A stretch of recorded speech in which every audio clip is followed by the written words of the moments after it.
હવે આપણે ખાસ એગ્રી કોમોડિટીઝ અંગેની ચર્ચા કરી લેશું. આપણી સાથે ત્રિશુલ એન્ટરપ્રાઇઝના રૂપેશ દલાલ જોડાઈ ગયા છે.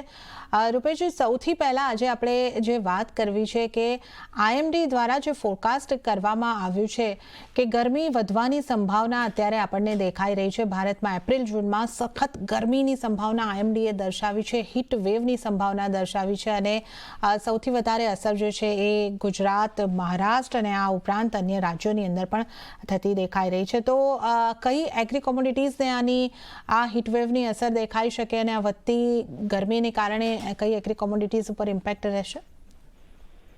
જનરલી ઇન્ડિયામાં જે ત્યાં હીટવેવની એપ્રિલ, મે અને જૂન આ 3 મહિનામાં જે મહારાષ્ટ્ર, મધ્યપ્રદેશ, રાજસ્થાન, ગુજરાત, કર્ણાટકા જે બહુ ખૂબ જ મહત્વના જે કૃષિ રાજ્યો છે તેના પર જ હીટવેવની વાત છે.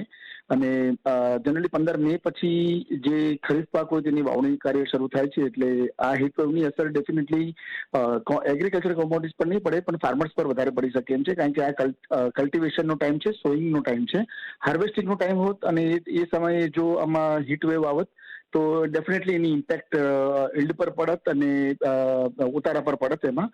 બટ અત્યારના તબક્કે કારણ કે આ કલ્ટિવેશનનો ટાઈમ છે એટલે એટલી મોટી ઇમ્પેક્ટ ઉત્પાદન પર કે ઉતારા પર નહીં પડી શકે. પણ જો આ હીટવેવ જો જૂન પછી જુલાઈ હજુ એકાદ મહિને જો લંબાઈ જશે તો ડેફિનેટલી એની ઇમ્પેક્ટ પડશે. કારણ કે બહુ મહત્વનો મહિનો છે જૂન અને જુલાઈ ભારતીય અર્થતંત્ર માટે અને કૃષિ ચીજો માટે પણ ખૂબ મહત્વના છે.